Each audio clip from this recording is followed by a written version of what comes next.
Sama persis seperti kemarin. Bagaimana Anda akan mengatasinya? Pria itu bernama Juzi. Juzi tinggal di tengah desa. Dia tinggal di rumah kontrakan yang ditinggalkan oleh orang tuanya. Hari ini adalah hari pengumpulan uang sewa. Apakah Anda sudah membayar sewa? Saat ayahku pergi keluar untuk membeli barang, aku akan membayar uang sewa. Juzi merasa bingung, karena ia berpikir, kata-kata itu ia mendengarnya kemarin. Bukankah dia kembali kemarin? Hari ini. Kamu salah paham kan? Karena tidak mendapatkan uang sewa yang pertama. Juzi meminta uang sewa kedua. Aku akan membayarnya besok. Besok apa? Juzi sangat marah ketika dia mendengar itu. Karena pria itu mengatakan hal yang sama kemarin. Dan tidak menepati kata-katanya. Bisakah kamu menunda selama 2 hari? Apa-apaan? Juzi juga mendengar kalimat ini kemarin. Juzi memarahi mereka, karena Juzi merasa mereka bekerja sama tidak mau membayar. Bahkan Juzi menunjuk-nunjuk mereka. Kalian semua, jangan katakan hal yang sama padaku lagi. Juzi tidak mendapatkan uang sewa dari ketiga penyewa. Ia sangat marah dan meninggalkan rumah. Kemudian pot bunga terjatuh dari atas.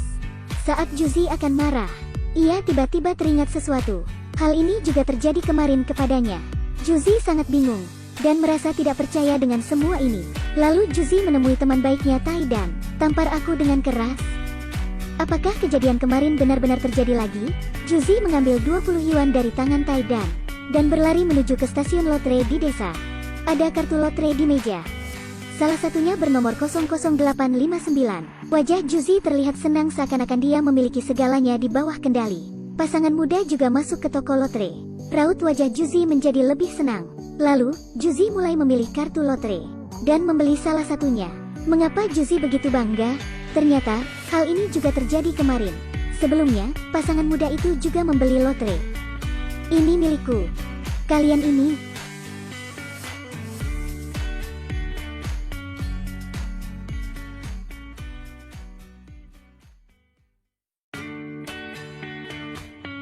Kemudian, saya menang. Hadiah utama.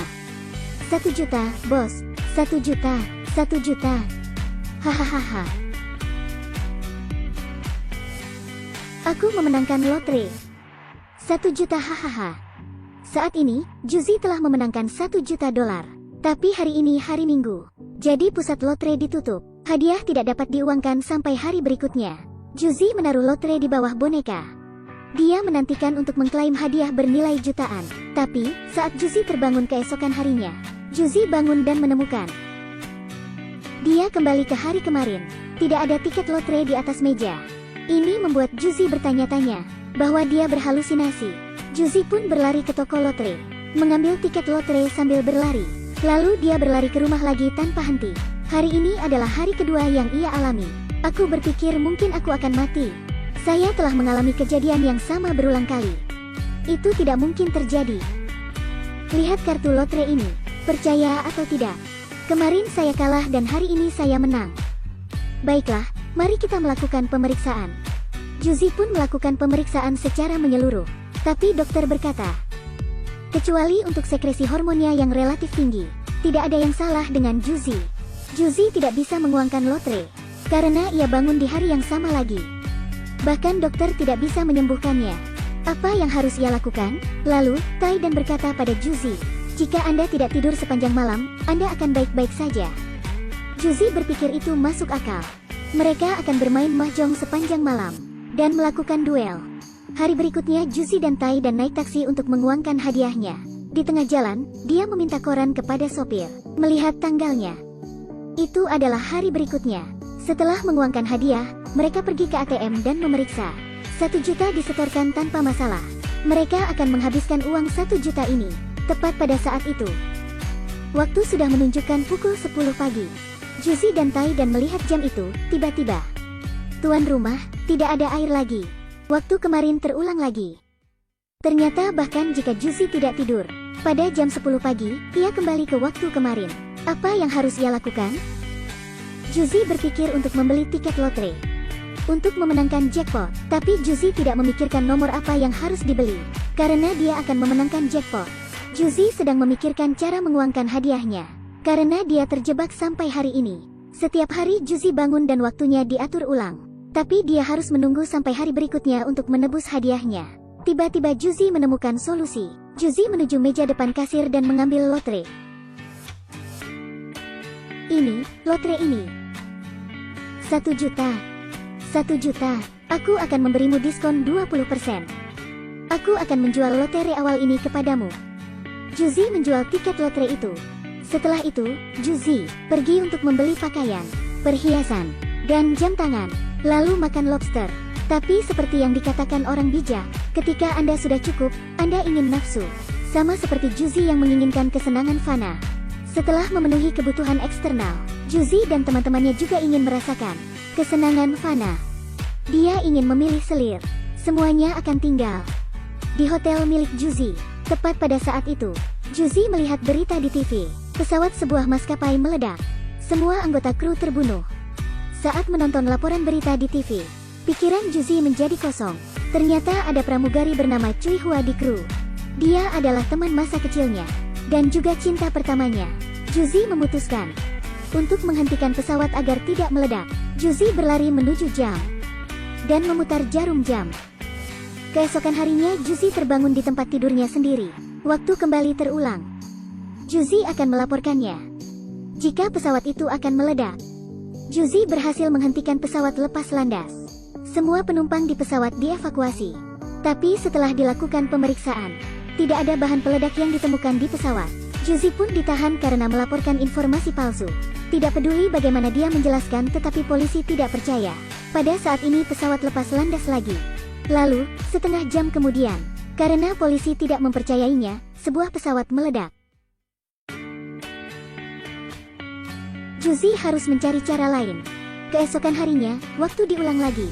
Cui Hua, pramugari pesawat, keluar dari rumahnya dan naik taksi ke bandara. Setengah jalan ke bandara, Cui Hua tiba-tiba menemukan sesuatu yang salah. Ini bukan rute ke bandara. Cui Hua meminta pengemudi untuk mengikuti navigasi. Sebaliknya, pengemudi dengan sengaja menyimpang dari rute navigasi. Ternyata pengemudi itu palsu adalah Juzi. Juzi memberitahu Cui Hua bahwa pesawat itu akan meledak. Dia tidak bisa membiarkannya naik pesawat hari ini, apapun yang terjadi. Awalnya Cui Hua tidak percaya padanya dan mengambil kunci mobil Juzi. Cui Hua ingin keluar dari mobil, tapi Juzi berusaha merebut kunci mobil itu. Perkelahian itu menyebabkan kesalahpahaman di antara mereka. Cui Hua menghadapi Juzi yang menimpanya. Mereka juga manusia fana. Mereka saling memandang satu sama lain. Lalu Cui Hua berkata, "Aku tahu apa yang ingin kamu lakukan." Kesalahpahaman mereka semakin besar. Cui Hua mengancamnya akan melaporkan Juzi ke polisi. Juzi pun membiarkan Cui Hua keluar dari mobil. Tapi itu tidak masalah sekarang. Pesawat sudah lepas landas. Cui Hua dengan kesal berjalan ke bandara. Juzi mengejarnya dan menjelaskan. Cui Hua akan mengetahui mengapa Juzi menyelamatkannya. Seperti yang diharapkan, tepat saat Juzi selesai berbicara, pesawat jatuh langsung ke tanah. Melihat lokasi kecelakaan, Cui Hua merasa sangat sedih. Dia meneteskan air mata kesedihan. Cui Hua menatap tajam ke Juzi, seolah-olah berkata, "Apakah kamu puas? Jika Anda tahu pesawat itu akan meledak, mengapa Anda hanya menyelamatkan saya tetapi tidak yang lain? Kamu terlalu egois. Kamu adalah hewan berdarah dingin. Aku tidak akan pernah mencintai orang sepertimu. Aku benar-benar membencimu." Cui Hua memarahi Juzi karena perbuatannya.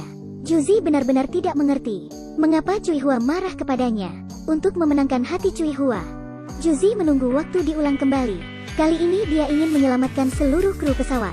Saat ini, Juzi menaiki pesawat itu. Pesawatnya mengalami turbulensi. Seorang anak berteriak ketakutan, dan seorang pria yang lebih tua menaruh tangannya di dada.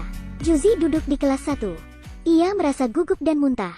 Setelah beberapa Juzi datang ke kelas ekonomi, dia memberitahu lelaki tua yang menderita nyeri dada untuk duduk di kursi kelas pertamanya, agar pria tua itu lebih nyaman.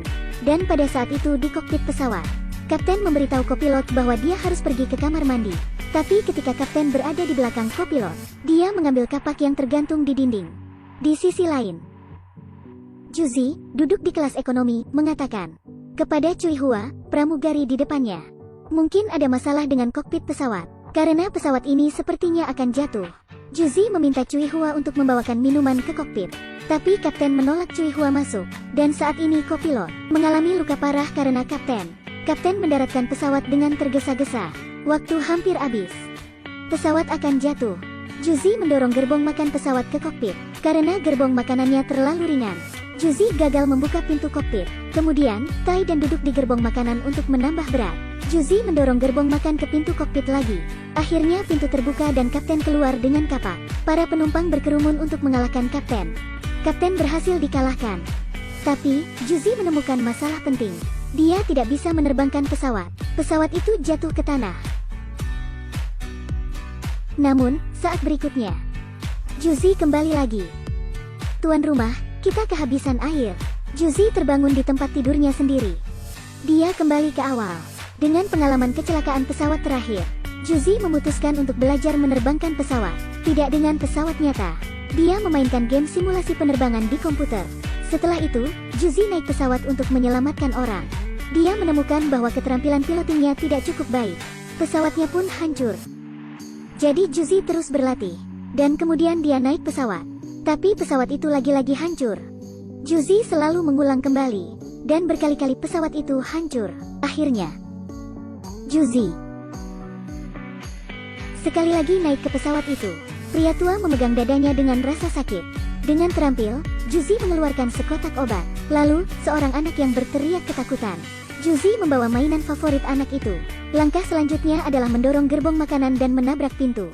Kemudian mengalahkan kapten. Semuanya begitu mudah dilakukan. Kali ini Juzi percaya diri bahwa dia pasti menang. Kemudian Cui Hua datang ke kokpit. Juzi menggunakan topi kebanggaannya dan berpikir ia bisa menyelamatkan pesawat ini. Aku hanya orang bodoh yang berpikir ini hanyalah sebuah permainan. Juzi dan Cui Hua saling berpelukan erat, menunggu kesempatan lain untuk menyelamatkan pesawat. Kemudian, Juzi secara tidak sengaja menyentuh semacam tombol. Dia tiba-tiba mengerti apa yang harus dilakukan. Juzi mencengkeram kemudi pesawat lagi. Kali ini dia berhasil. Tidak ada yang terbunuh. Cui Hua berkata kepada Juzi, "Anda adalah santo pelindung saya." Juzi memutar kepalanya, dia berkata, "Ia adalah manusia fana." Di akhir cerita, pesawat mendarat dengan mulus. Semua media utama melaporkan tindakan heroik Juzi. Juzi menjadi pahlawan yang hebat dan mendapat hadiah besar. Dia pernah berpikir bahwa dia terlalu miskin. Ayah Cui Hua, yang pernah menolaknya, sikapnya terhadapnya berubah 80 derajat. Juzi diam-diam jatuh cinta pada Cui Hua sejak dia masih kecil. Tapi kemudian Cui Hua menjadi pramugari, sedangkan dirinya menjadi pengangguran. Juzi berjuang keras untuk menjadi kaya, tapi Juzi selalu gagal. Juzi berpikir dia tidak lagi cukup baik untuk Cui Hua. Tapi Tuhan memberinya kesempatan untuk dilahirkan kembali. Juzi sekali lagi terbang dengan Cui Hua di bawah sinar matahari. Di akhir film, Juzi terbangun di tempat tidurnya. Kali ini waktunya tidak diatur ulang. Juzi keluar dari penjara waktu. Tetapi ketika Anda memikirkannya, bagaimana hidup kita tidak berulang hari demi hari. Kami terus berjuang setiap hari. Kami bekerja keras untuk mendapatkan uang. Tapi bukankah itu juga untuk masa depan kita? Bahkan di depan orang yang kita cintai. Untuk bisa berdiri tegak. Untuk memenangkan rasa hormat mereka. Untuk memenangkan martabat yang hilang. Mereka harus berjuang lebih keras. Dan semoga semua orang yang menonton video memiliki sebuah mimpi dan dapat mewujudkan impian. Sekian video kali ini. Sampai jumpa di lain waktu.